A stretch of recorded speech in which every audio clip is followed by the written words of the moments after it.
Magandang araw, magandang umaga, magandang hapon, magandang gabi mga ka-farmer. Welcome back ulit sa Potot Vlog or sa Jackson 2015 Farm.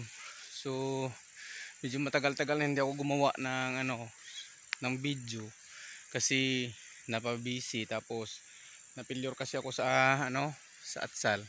Kaya nag-iba ako ng tanim ngayon. So, dito ngayon sa video natin, sa video yung ginagawa ko, ito yung second batch na to ng ampalaya. Siniguro ko muna na makuha ko yung magandang paano itanim, paano alagaan, tapos kung maganda ba talaga siya na alagaan yung ampalaya.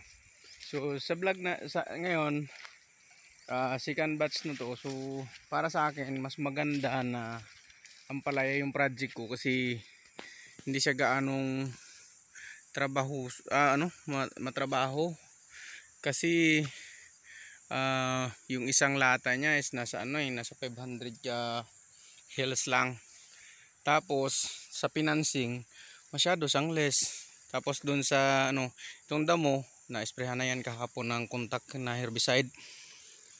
Tapos every 2 days magha-harvest ka, every 2 days. Tama po yung i-share ko lang din yung napakinggan ko napanood ko yung mga vlogger nung una. Tama po yun sila. Yung dito pa lang sa gilid na bunga niya, safe na po yung basta maalagaan at maingatan mo lang. Safe na po yung financing mo, yung magiging financing mo. Tapos lahat ng bunga dyan sa itaas niya, sa'yo na yun, income mo na yun. Makaka-income ka dito. Kagaya nito. Ayan, laki. Ang variety na to is a Galaxy F1 pala to. Maraming variety yung yung ampalaya. Mayroong mistisa tawag nila. Para sa akin ito yung tapos tinanong ko rin yung mga buyer kung maganda ba, kung ano ba yung pinakamagandang klase. So sabi nila mas magandang klase yung itong Galaxy. Kasi matagal siyang masira dun sa palengke. So para sa akin hindi talaga siya mahirap, pero para sa iba mas mahirap to kaysa sa atsal kasi maglalagay ka nitong mga twine, no. Yan. Ang gawin mo, wag mo siyang isiping trabaho, isipin mong parang naglalaro ka lang. Hindi mo na mamalayan, malagyan mo na ng tawag nito sa taas niya, hindi ko alam to sa Tagalog. Basta sa amin sa Ilonggo, karabudan ba ana.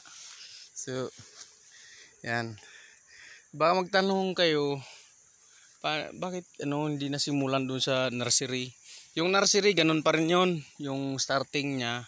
Paano mo siya wag nyo nang yung butil niya, yung buto niya, wag nyo nang ilagay sa tubig ng 3 gabi kasi masisira yung iba nun, magiging bulok.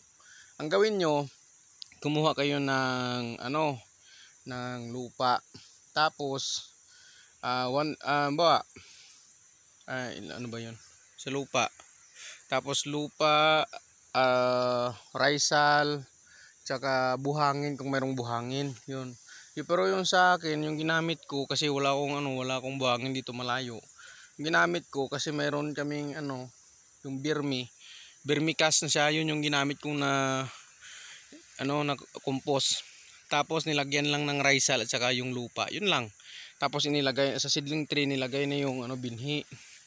Tapos every umaga at hapon basain mo ng tubig na gamit yung sprayer para ma-maintain yung hindi gaanong basa yung lupa pero hindi rin tuyo. Yun yung ibig kong sabihin. Tapos sa loob ng antayin mo lang mga 1 week, sisimula ng sisibol yan. Tapos mag-transplant kayo. Mula nung tumubo siya, magbibilang kayo ng 15 days. So bali kung bibilangin nyo simula nung nilagay yung binhi, 21 days, pwede nyo na siyang ilipat. Tapos pagkalipat, transplant nyo na siya. Ang magandang gawin nyo kung marami kayong mayroon kayong tawag nito, maraming vermicast sa inyo, mayroong vermicast. bago nyo sa bago nyo ilagay yung seedling, lagyan nyo muna ang vermicast. Vermicast kasi ina-advise ko, hindi yung chicken manure o yung itin ng manok, hindi advisable yun. Sa akin hindi ko ginagamit yun, hindi ako gumagamit nun. Kasi may mga punggos na dala yun eh. Although na magaling siya sa tawag to, malakas siya sa nitrogen, pero hindi ko talaga siya ina-advise kasi may sarili siyang punggos. Doon nasira yung atsal ko. Tapos yun na, ganyan lang magtanim. Ganito, tapos tanim nyo. Tapos ang maganda pala, ingatan nyo na lagyan na mas maganda gumamit kayo nung pagkatanim nyo, lagyan nyo na kaagad ng yung pamatay kuhol na pellets. Sure ba yan, Atrakel ba yan, basta pellets siya or Bionit ba yan, yun, gamitin nyo yun. Lagay nyo sa puno para hindi siya kainin nung yun, taklong man tawag sa amin nun. Tapos mayroon pang mga maliliit na yun. Tapos yung pa yun, basta marami kasi yan kakain sa kanya. Yun, lagyan nyo. Tapos haluan nyo ng huwag kayong matakot gumamit ng carbopuran. Hindi ko yan sinasabi para sirain yung buhay nyo, pero malaking tulong yan sa wealth. Kasi yung mismong puno nito, ito ha, pakita natin. Yan. Yung iba, baka magiging kalaban tayo nito ba? Kasi ginagamit mo pala. 30 days, nasa 2 months pa bago to mag-harvest. So wala na yon. Wala na yung carbopuran. Wala nang bisa yon kumbaga. Kasi dito mo yun ilalagay. Yan. Yan mo ilalagay sa palibot niya. Kasi mayroon yan dyan lalapit na kung ano-anong mga yung taklong, shield, tapos basta marami. Basta yun na yun. Lagyan nyo lang dito sa palibot niya. So paglapit nila dyan, hindi nila makakain yung yung tinanim nyo. Yun na yun. Advice ko na lang yan sa inyo. Hindi na para i-promote ng gusto yung Tapos, ano pa ba? Maglalagay kayo ng abono.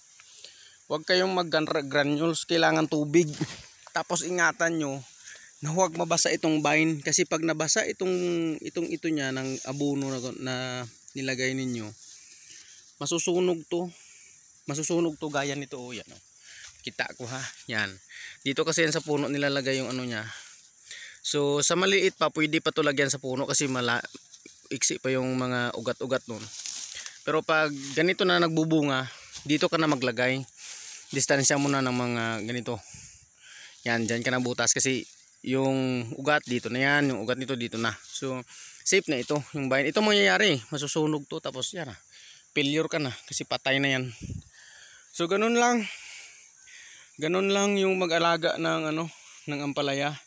Tapos dito sa akin, hindi ako gumagamit ng mungkusib, hindi ako gumagamit.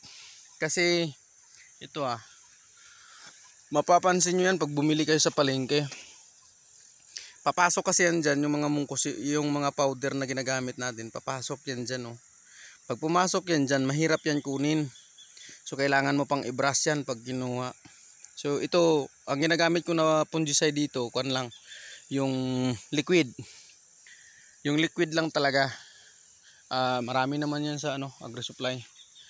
So yun lang, kung pwede, huwag kayong gumamit ng Tapos ingatan nyo, pag gumamit kayo ng Daitin, puputok yan, bubulwak ang gilid nito. Yan, magkakabitak yan pag ginamitan nyo ng sobra sa Daitin. Kaya kung ako, ito yung malaki na siya, pero hindi ako gumagamit ng powder. Yan, kinis na kinis siya. So yun lang. Parang wala din kayo natutunan, pero sana may matutunan kayo. Kasi nga hindi na ako gumagawa ng video ngayon. Kasi ibig ko sanang ipagdamot yung pagdamot ko sana yung natutunan ko dito. Tapos nga pala sa pruning pala, mayroon ditong magandang pagka-pruning ito. Dito tayo kasi hindi pa kami nakapag-pruning muli. Ito pruning yan. Yan, ito. Yung iba, utos nila mula dito sa puno na to, 1, 2, 3, 4, 5, 6, 7 hanggang dito lang or 8 pababa. Yung mag-pruning ka, ito pabayaan mo na yan. Pero mayroon naman nagsasabi na 15 lang. So 8, 9, 10, 11, 12, 13, 14, 15 hanggang dito lang. Yan, ganyan lang sa kataas. Mag-pruning ka. Pero ito kasi, pinruning to ng kaibigan ko, inubos niya hanggang dito. So mas maganda siya kasi dito na siya nagkaroon ng second na na vine niya. So yan na, ito na siya sa itaas. So aabot daw yan pag marunong ka, marunong lang talaga mag-alaga nito. Aabot yan ng 6 to 8 months, namumunga pa yan. So mayroon nga talaga ako dito yung nauna ko, pero wala na ito, hindi ko na hinarbisan, tsaka patay na rin. Yan, ito, yan, yan yung una kong tinanim.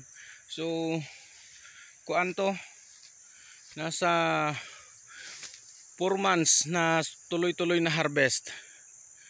Tuloy-tuloy na harvest 4 months yung pulbering niya talaga. Tapos simula ng 4 months hanggang ngayon, yan. Doon lang siya nagbigay na nung matanda na talaga yung niya, yung puno. So sa ngayon siguro sana may natutunan at nakashare ako sa inyo. Salamat sa panonood at saka hindi na ako marunong mag-vlog. Yan lang, share ko sa ngayon. Salamat sa Diyos at patuloy sana kayong ingatan. Sana makagawa ko ng ng bagong video kasi bibili pa ako muli ng ng ampalaya. So ito ngayon nasa nasa 500 ka puno yan. So yung presyuhan sa kompra pag kinuha is nasa 40 pesos. Ang maha-harvest mo dito is malapit lang every 2 days mag-harvest ka, malapit sa 100 kilos yan or sobra pa. So yung dati ko is nasa 100 kilos every 2 days, 100 kilos. So siguro mahina yun. Tingnan ko ito ngayon kasi bago yung pag-pruning nito ngayon malaki kasi yung pinag-iba ng pruning. Tapos bawal nyong gamitan to ng dito experience ko, wag nyong gamitan ng silikron. Wag nyong gamitan ng silikron to. Kukulot yan. Yan Yan Itong ginamit ko kagabi pag-spray dito na gumanda siya ngayon, biotonic. So sunod na lang 'yon. Next video na lang 'yon, yung mga insecticide at saka fungicide na ginagamit ko rito. Sa ngayon, salamat po. Maraming salamat.